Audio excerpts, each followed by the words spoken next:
तो hello dear student, welcome to my channel study class में आपका स्वागत है। तो आज के वीडियो में बात करने वाला है क्लास 11th बोर्ड के ऑप्शनल पेपर जो कि हमारा पॉलिटिकल साइंस का पेपर होने वाला है। तो हमने जेक के द्वारा लिया गया पेपर जो कि क्लास 11th एग्जामिनेशन 2023 का पेपर है, जो कि हमारा पॉलिटिकल साइंस का पेपर है।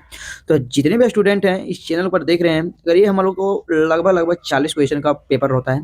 इस समय भी आप लोग को 40 क्वेश्चन का पेपर होगा, जो कि आपका 26 जनवरी को होने वाला है, नहीं 26 फरवरी को होने वाला है। ठीक है, तो अगर आप लोग पेपर को देखते हैं तो कम से कम आपका प्रीवियस ईयर वाले पेपर से 5 से 6 क्वेश्चन जरूर टच करेगा। आपका 10 मिनट का वीडियो 5 से 6 यानी कि 10 नंबर आपका ला सकता है। ठीक है, तो आप लोग वीडियो को फुल वॉच करके जाए, अपने दोस्तों के पास जरूर शेयर कर दे, क्योंकि ये प्रीवियस ईयर्स वाला क्वेश्चन है। ठीक है, चलिए ज्यादा लेट नहीं करते, हम लोग फटाफट क्वेश्चन को देखते हैं और हम लोग एक एक करके आंसर को देखते हैं। हाँ, एक चीज आप लोग ध्यान दीजिएगा कि पहले वाले टिक पर आप लोग को ध्यान नहीं देना, जो हम टिक करेंगे उसी पर आप लोग को ध्यान देना है, क्योंकि ये पेपर हमने दूसरे लोग से मांगा है ताकि आप लोग को हम लोग क्वेश्चन प्रोवाइड करा सकें। ठीक है, चलिए हम लोग देखते हैं पहला क्वेश्चन।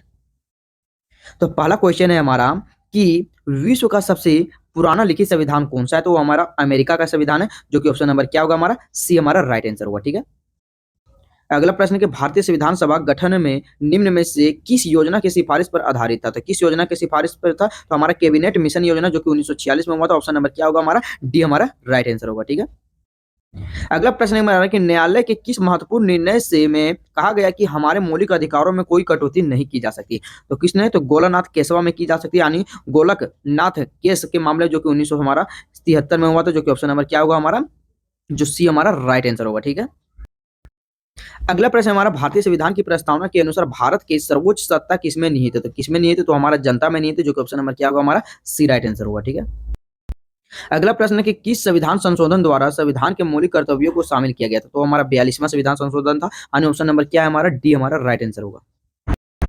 अगला प्रश्न कि भारत की सूचना प्राप्त करने के अधिकार 2005 में किस प्रकार का अधिकार था। तो वो मौलिक अधिकार था, जो कि ऑप्शन नंबर क्या है, हमारा बी हमारा राइट आंसर होगा। अगर आप लोग पहले वाला टिक पर ध्यान नहीं दीजिएगा, क्योंकि ये दूसरे से मांगे पेपर है, आप लोग सिर्फ क्वेश्चन और हमारे टिक पर ध्यान देना है। ठीक है, ताकि आपका 26 जनवरी वाला पेपर जो में है ऑप्शनल पेपर में एक भी प्रश्न ना छूट पाए। ठीक है, चलिए आप लोग वीडियो अपने दोस्तों के पास शेयर करते रहें और चलिए हम लोग नेक्स्ट क्वेश्चन की ओर बढ़ते हैं।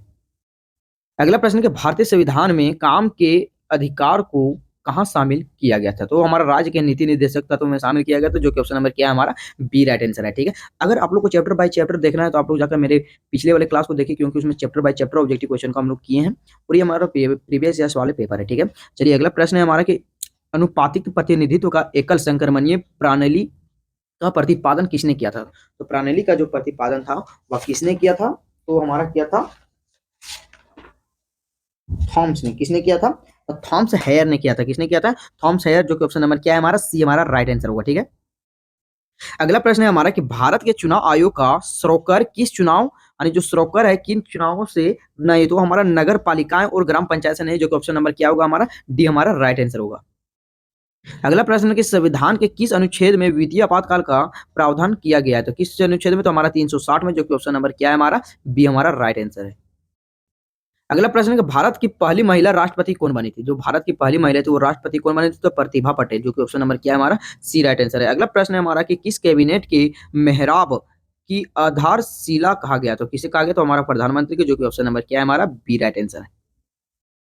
अगला प्रश्न है कि संसद की संयुक्त बैठक की अध्यक्षता कौन करता है। तो हमारा लोकसभा अध्यक्ष करता है, जो कि ऑप्शन नंबर क्या है, हमारा डी राइट आंसर है। ठीक है, अगला प्रश्न है कि धन विधेयक को प्रमाणित करने की शक्ति किसे कहते हैं। किसे कहते हैं, तो लोकसभा स्पीकर को कहते हैं, जो कि ऑप्शन नंबर क्या है, हमारा सी राइट आंसर है। अगला प्रश्न है हमारा राज्यसभा में निर्वाचित सदस्यों की अधिकतम संख्या कितनी होनी चाहिए। तो अधिकतम संख्या जो है हमारा वो लगभग हमारा 250 होना चाहिए, जो कि ऑप्शन नंबर क्या है, हमारा सी यानी 250 होना चाहिए। ठीक है,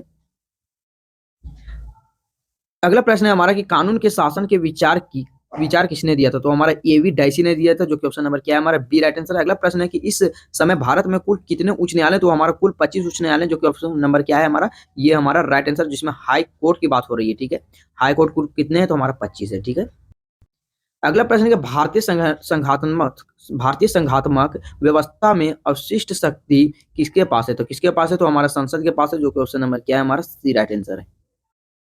अगला प्रश्न है राज्य के शासन में केंद्र का प्रतिनिधित्व किसे कहा गया। तो किसे कहा गया, तो हमारा राज्य को पाल को कहा गया, जो कि ऑप्शन नंबर क्या है, हमारा बी राइट आंसर है। अगला प्रश्न है सन 1959 में त्रिस्तरीय पंचायत राज व्यवस्था को लागू करने वाला पहला राज्य कौन सा है। तो हमारा राजस्थान है, जो कि ऑप्शन नंबर क्या है, हमारा डी हमारा राइट आंसर है हुआ। ठीक है, अगला प्रश्न है राज्य के चुनाव आयुक्त की नियुक्ति कौन करता है? तो हमारा राष्ट्रपति करता है, जो कि ऑप्शन नंबर क्या होगा हमारा, ये हमारा राइट आंसर होगा।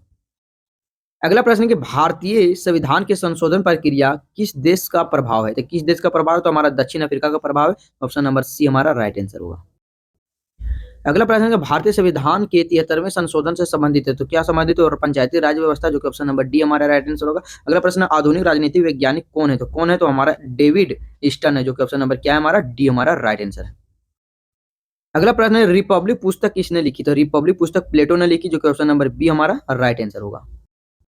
अगला प्रश्न है किसने कहा कि मनुष्य स्वतंत्र के रूप में जन्म लेता है लेकिन जगड़ कर वह बंधन में जकड़ा रहता है? तो किसने कहा है वो जगह के बंधन में जकड़ा रहता है? तो रूसो ने कहा, जो कि ऑप्शन नंबर क्या है हमारा, ये हमारा राइट आंसर है। अगला प्रश्न है किस फ्रीडम फ्रॉम फियर, भय की मुक्ति का नामक पुस्तक किसने लिखी? तो हमारा आंग सान सूकी ने लिखी, जो कि ऑप्शन नंबर सी हमारा राइट आंसर होगा। अगला प्रश्न है हमारा समानता का मुख्य रूप क्या है? समानता का जो मुख्य रूप है हमारा आर्थिक समानता होता है, सामाजिक समानता होता है, राजनीतिक समानता होता है। यानी ऑप्शन नंबर क्या होगा, डी। इनमें से हमारा सभी समानता होगा, जो कि ऑप्शन नंबर डी हमारा क्या होगा, राइट आंसर होगा। ठीक है। अगला प्रश्न है हमारा कि ऑन लिबर्टी पुस्तक किसने लिखा है? ऑन लिबर्टी जो पुस्तक है वो किसने लिखा है? तो जे.एस. मिल ने लिखा, जो कि ऑप्शन नंबर बी हमारा राइट आंसर होगा। और अगला प्रश्न है न्याय एक अवधारणा है, तो बीच में क्या होगा, न्याय एक कानूनी का अवधारणा, नैतिकता का अवधारणा और सावधानी का अवधारणा, यानी ऑप्शन नंबर क्या होगा हमारा, डी हमारा राइट आंसर होगा। ठीक है। अगला प्रश्न है कि सच बोलने और कर्ज की आदगी ही नया है, किसने कहा है? तो किसने कहा है? तो हमारा सेफलस ने कहा, जो कि ऑप्शन नंबर बी हमारा राइट आंसर होगा।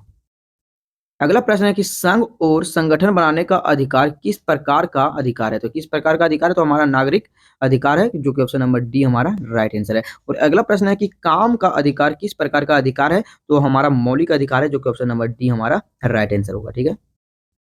अगला प्रश्न है कि भारत के नागरिकता कानून कब पारित किया गया? तो हमारा 1955 में पारित किया गया, जो कि ऑप्शन नंबर सी हमारा राइट आंसर होगा। अगला प्रश्न है सबसे पहले किस देश में महिलाओं को मताधिकार दिया गया? तो हमारा न्यूजीलैंड था, जो कि ऑप्शन नंबर क्या होगा हमारा, डी हमारा राइट आंसर होगा। अगला प्रश्न है कि किस क्रांति ने राष्ट्रवाद की भावना को प्रेरित किया था? तो हमारा 1989 का फ्रांसीसी क्रांति जी, जो ऑप्शन नंबर बी हमारा क्या होगा, राइट आंसर होगा। ठीक है। अगला प्रश्न है कि किस वर्ष भारतीय संविधान की प्रस्तावना को पंथ निरपेक्ष शब्द जोड़ा गया? तो हम 1976 में, जो कि ऑप्शन नंबर क्या है हमारा, डी हमारा राइट आंसर है। अगला प्रश्न है कि सविनय अवज्ञा का नारा किसने दिया था? तो महात्मा गांधी ने दिया था, तो ऑप्शन नंबर बी हमारा राइट आंसर है। अगला प्रश्न है हमारा कि किस इसने कहा है कि संवैधानिक उपचारों को मौलिक अधिकार के भारतीय संविधान की अंतर आत्मा है? तो हमारा किसने कहा? तो डॉक्टर भीमराव अम्बेडकर ने कहा, जो कि ऑप्शन नंबर ये हमारा राइट आंसर होगा। अगला प्रश्न है हमारा और लास्ट अंतिम प्रश्न है हमारा, 40वां प्रश्न है ये कि सरदार सरोवर बांध परियोजना किस राज्य में संबंधित है? वो हमारा गुजरात में संबंधित है, जो कि ऑप्शन नंबर क्या है हमारा, बी हमारा राइट आंसर होगा। ये हमारा पॉलिटिकल साइंस के मोस्ट बीबीआई ऑब्जेक्टिव क्वेश्चन को देख लिए, जो कि ये हमारा प्रीवियस वाला क्वेश्चन था। तो जितने भी स्टूडेंट इस वीडियो को फुल वॉच करें, पक्का आपका 10 से लगभग 5 से 15 नंबर तक आप लोग फिक्स होगा और अपने दोस्तों के पास